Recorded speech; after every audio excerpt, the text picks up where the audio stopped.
औज़ुबिल्लाहि मिनश्शैतानिर्रजीम बिस्मिल्लाहिर्रहमानिर्रहीम। अस्सलामु अलैकुम फ्रेंड्स। तो कैसे हो आप सब। आज हम इस वीडियो में इस प्रॉब्लम के बारे में बात करेंगे। ये प्रॉब्लम बेसिकली नए अपडेट के बाद आया है। जब आप एक नया प्रोजेक्ट बनाते हैं तो उसमें ये प्रॉब्लम आता है।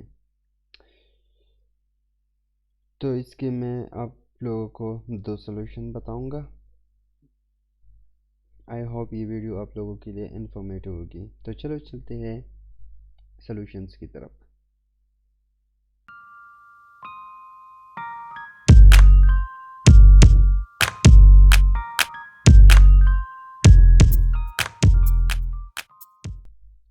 अच्छा फ्रेंड्स, तो पहला सॉल्यूशन ये है कि आपने क्या करना है, इस एरर पर क्लिक करना है।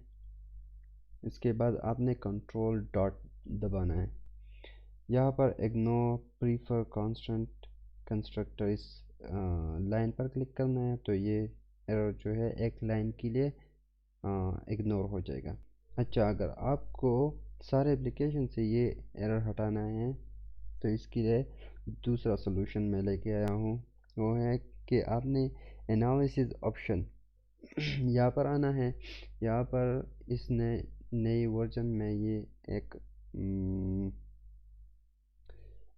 पैकेज है फ्लटर टीम की तरफ से। आपने सिंपली इसको कमेंट करना है। तो इसके लिए आपने इस पैकेज को कमेंट करना पड़ेगा। सही है, फिर सेव कर दें। तो देखते हैं कि एरर सॉल्व हो चुका है कि नहीं। तो देखिए फ्रेंड्स, मेरे एप्लीकेशन से सारे एरर्स जो हैं वो सॉल्व हो चुके हैं। आई होप ये वीडियो आप लोगों के लिए हेल्पफुल और इन्फॉर्मेटिव होगी। अगर ये आपके लिए हेल्पफुल और इन्फॉर्मेटिव है तो वीडियो को लाइक करें और चैनल को ज़रूर सब्सक्राइब करें। अल्लाह हाफिज़, बाय बाय।